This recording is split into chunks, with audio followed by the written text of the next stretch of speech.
안녕하세요. 2학년 학생 여러분. 네, 우리는 이제 중간고사도 마쳤고 또 여러분들이 기대했던 수학여행도 잘 다녀왔습니다. 그래서 이제부터는 기말고사를 대비해서 선생님과 함께 건설기술의 세계에 관한 내용을 같이 학습해 보도록 하겠습니다.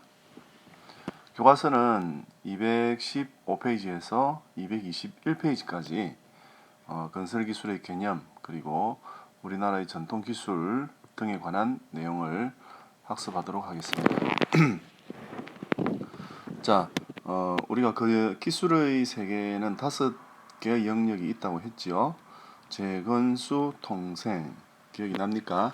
제조건설, 건설기술, 수송기술, 생명기술, 통신기술 이렇게 5가지가 있죠. 그 중에서 우리는 2학년 들어와서 그 기술의 뜻, 개념 그리고 발명에 관해서 공부를 했고요. 이제부터는 건설기술의 세계에 관해서 공부를 하고 그리고 또 2학기에 가서는 정보통신기술에 관해서 학습이 예정이 되어 있습니다. 자, 건설기술의 뜻을 우리가 먼저 알아볼 필요가 있는데요.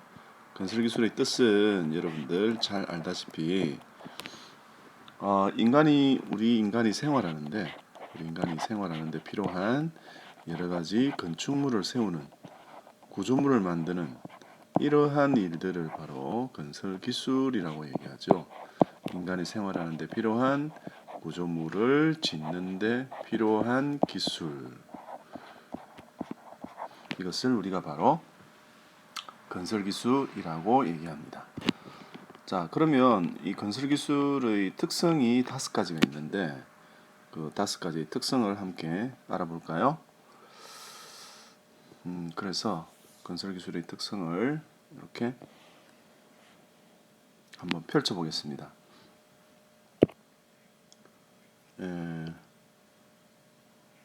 건설기술은 5가지의 특성이 있는데 공공성, 장기성, 일회성, 지역성, 종합성 이렇게 있습니다. 그래서 공장 일지 종합 이렇게 한번 외워볼까요? 공장 일지, 공장이 돌아가는데 매일 일기식으로 쓰는 형식, 공장 일지를 종합한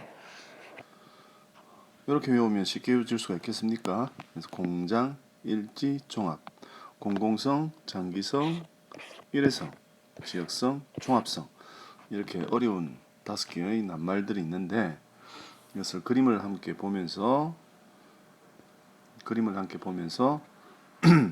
뜻을 한번 정확하게 우리가 알아보도록 하겠습니다.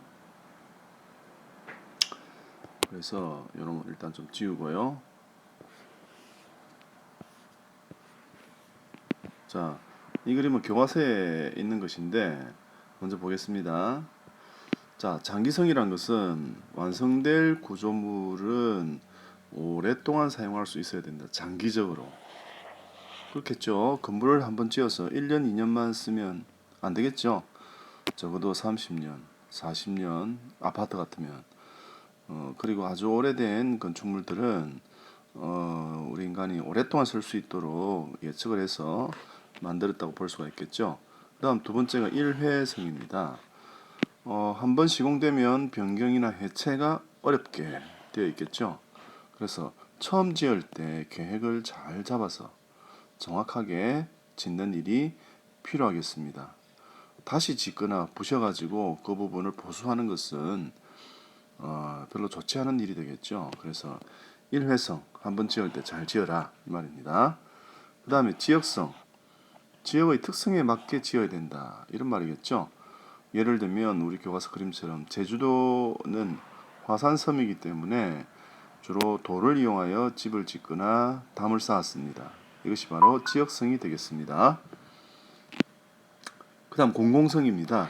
그래서 공공성과 공익성을 가져야 됩니다. 예를 들면 종합운동장 같으면 많은 사람들이 이용하는 이런 시설들이기 때문에 편리하고 안전한 이러한 편의성을 고려해서 지어야 된다 이 말이겠죠. 이것이 바로 공공성입니다. 그리고 마지막으로 종합성은 다양한 학문과 기술이 조화를 이루도록 해야 한다. 이런 말이겠죠. 그래서 콘서트 홀이나 우리 부산에 있는 어딥니까? 센텀에 있는 그 이름이 뭐죠? 그렇게 큰 건축물들은 과학성이나 예술성 등이 깃들어져 있어야 건축물의 완성도를 높일 수가 있겠죠. 자, 이렇게 5가지의 건설 기술의 특성에 대해서 우리가 함께 알아보았습니다.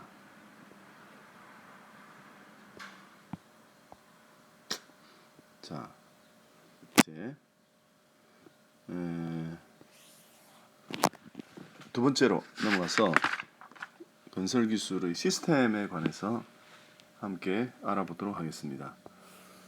자, 건설 기술 시스템은 모든 건설 기술이 이러한 형태의 흐름을 가지고 있죠. 그래서 집을 지으려면 뭔가 투입을 해야 되겠습니다. 그 다음에 집을 짓는 과정이 있어야 되고요. 그 다음에 집이 뚝딱 만들어졌습니다. 산출.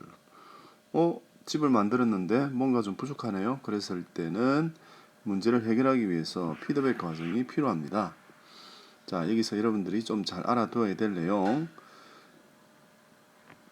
투입 요소 4가지 한번 알아보도록 하겠습니다. 건설 공간, 처음에 집을 지을 땅, 투입 요소, 땅이 있어야 집을 짓죠. 그 다음 두 번째, 사람이 있어야 됩니다. 아무리 땅이 많더라도 이 땅을 움직여서 집을 지을 사람들이 필요하겠죠.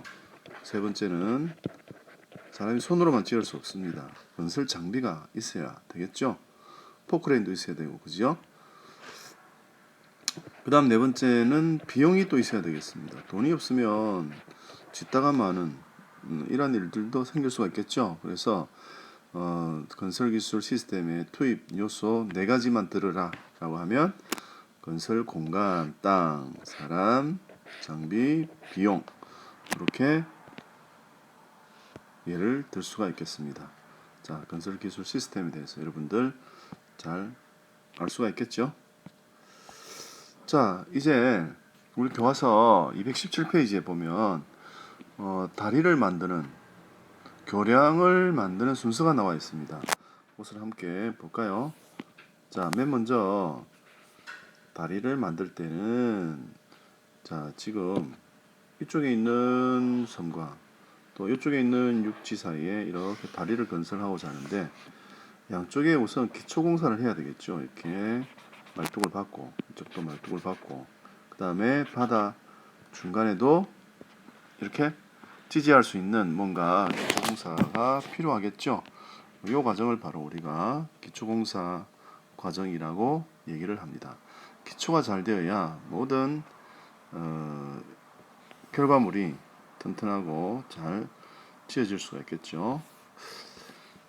자, 두 번째는 교각을 세우는 일입니다. 이렇게 알파벳 A자 모양으로 교각을 세워서 요 사이에 이렇게 상판이 들어갈 수가 있도록 교각을 이렇게 몇 개를 세워야 되겠습니다. 이 과정이 두 번째 과정이고요. 그 다음에 교각을 이렇게 다 세웠으면 이제 상판을 올려야 되겠죠. 자동차가 지나갈 수 있는 상판, 도로입니다. 이 도로를 교각에 걸쳐서 이렇게 고정하는 일, 상판 올리기 과정이 되겠죠. 자, 이렇게 상판을 다 올리면 드디어 상판끼리 다 연결이 되면 다리가 완성이 되겠습니다. 상판끼리 결합하는 마지막 과정입니다. 이게 다리를 교량을 만드는 가장 핵심 하이라이트가 될 수가 있겠죠. 그래서 이 지점에서 완성해오고 이 지점에서 완성해오고 마지막에 결합하는 과정 대단히 흥미진진하겠죠. 자, 그렇게 해서 이렇게 멋진 다리가 완성이 되겠습니다. 실제 이 다리는 어디에 있습니까? 거제도와 부산을 연결하는, 거제도와 가덕도를 연결하는 거가대교입니다. 거가대교, 거제도, 그리고 가덕도, 이거는 부산에 위치해 있죠. 부산의 외곽에.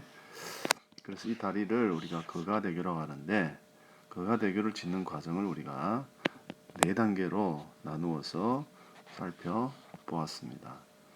자, 이렇게 다리를 짓는 과정을 살펴보았고요. 이제는 교과서 218, 219, 220, 221까지 산업화 이전의 건설 기술과 그다음에 산업화 이후의 건설 기술에 관해서 한번 알아보도록 하겠습니다. 산업화 이전은 그러니까 예를 들면 한 1800년 이전, 1800년 이전으로 볼 수가 있겠죠. 그래서 산업혁명을 본격적으로 봤을 때 그 이전과 그 이후 우리의 인간의 모습, 생활의 모습, 구조물의 모습 아주 많이 변화가 있었던 그 계기가 바로 산업혁명입니다. 그래서 우리가 어떤 역사적인 사건이라든지 또는 사회 현상이라든지 이렇게 기술의 영역을 구분할 때도 그 발달 모습의 경계선을 산업혁명에 두고 있습니다.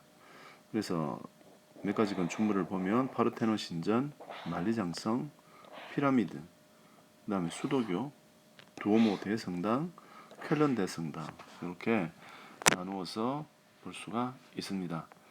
그래서 그림을 하나씩 살펴볼까요?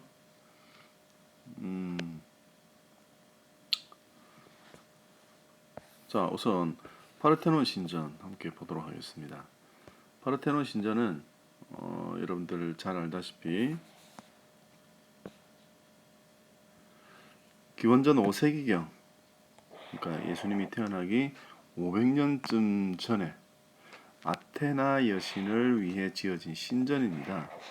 그래서 그리스는 신의 세계를 굉장히 중시를 했죠. 사람이 살아있을 때보다는 죽은 뒤의 세계에 많은 관심이 있었답니다. 그래서 이렇게 대리석으로 오로지 대리석만으로 지어진 멋진 구조물이 바로 파르테논 신전이 되겠습니다. 대표적인 인류의 건축물이라고 볼 수가 있겠죠. 그 다음에 두 번째 수도교입니다. 그래서 이 수도교는 이탈리아에 있는데 하천이나 도로 등 이 위를 건너는 상하수도를 바치기 위한 다리입니다. 그러니까 사실 이쪽으로는 마차들이 다니지만 이쪽으로는 물이 흘렀다고 볼 수가 있겠죠. 그래서 그 시대의 발달된 상하수도 시설, 그래서 우리가 수도교라고 이름을 붙였습니다. 아주 실용적인 건축물을 많이 지은 나라가 이탈리아, 로마 이렇게 볼 수가 있겠죠. 자, 이것이 수도교고요. 그 다음에 이것이 돔 형식으로 멋지게 지어진 피렌체 두오모 대성당입니다. 그래서 약 140여 년에 걸쳐 완성된 대성당, 가장 큰 석재 돔 형태입니다. 돔 형태. 그래서 이 지붕이 이렇게 돔 형태로 둥글둥글하게 지어져 있겠죠. 그래서 요즘에는 건축물을 지을 때 빠르면 1년, 2년, 3년마다 3년이면 지을 수가 있는데 옛날에는 아주 정성을 많이 들여서 무려 140여 년에 걸쳐서 이렇게 건축물을 지었답니다. 자, 그 다음에 성당 하나를 더 보면 이것이 독일에 있는 쾰른 대성당입니다. 그래서 우리나라나 동양권에는 절이나 사원이 많은 데 비해서 유럽에서는 이렇게 성당이 많죠. 그래서 이 성당들은 또 각기 독특한 형식으로 지어져 있기 때문에 요즘 우리 후손들이 많이 찾아가 보면서 감탄을 하고 있죠. 그래서 이것은 높이가 157m, 세계에서 세 번째로 높이 지어진 교회입니다. 그래서 이것은 첨탑 형식, 첨탑 뾰족하게 이렇게 지어진 형태의 성당입니다. 자, 이렇게 우리가 산업화 이전의 여러 가지 건축물에 대해서 살펴봤는데 이번에는 산업화 이후의 건설 기술에 대해서 알아보겠습니다.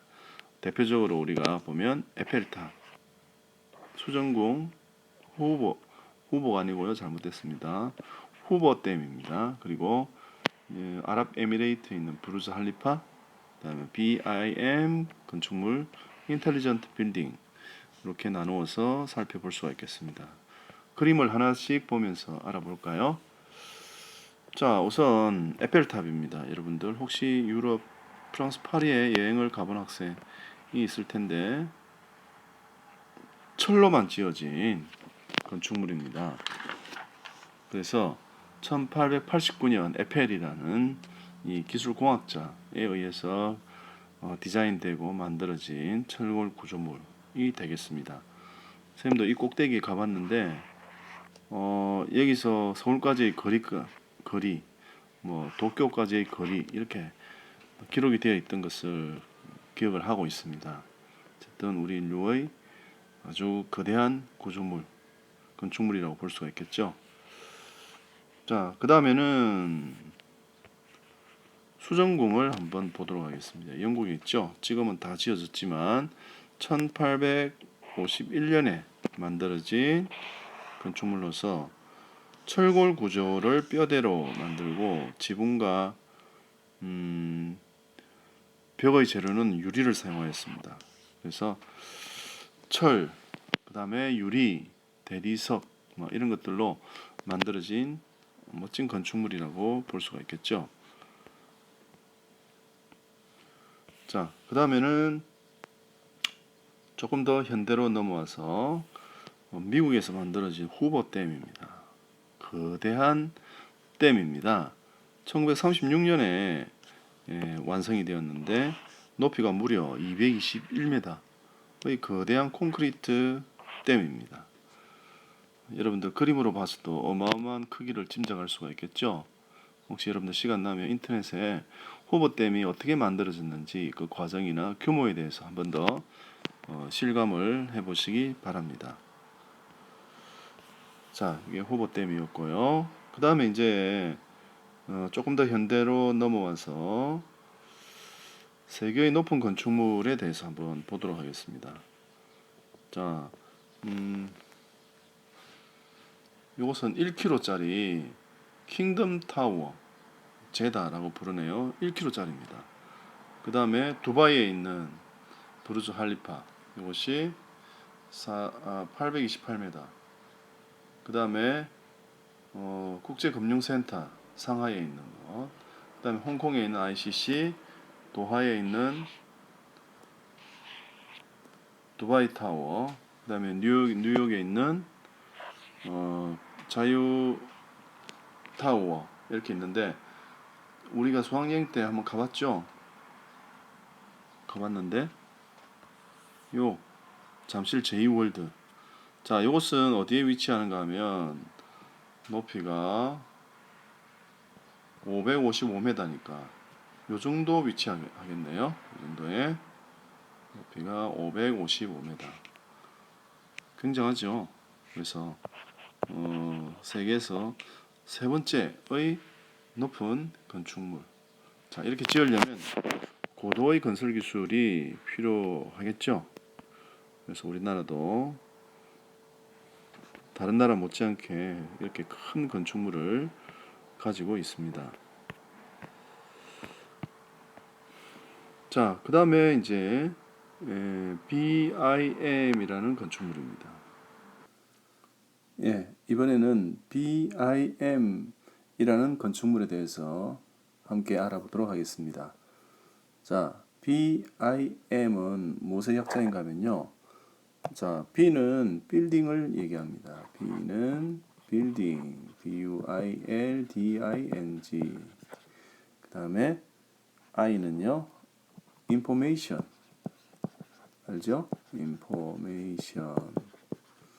그 다음에 M은 모델링을 얘기합니다. 모델링. 자, 무슨 뜻인지 이해가 되겠습니까? 그래서 BIM은 우리가 건설할 구조물의 기획, 설계, 시공, 관리 등을 미리 가상의 공간에서 표현을 해볼 수 있는 이런 장점이 있겠죠.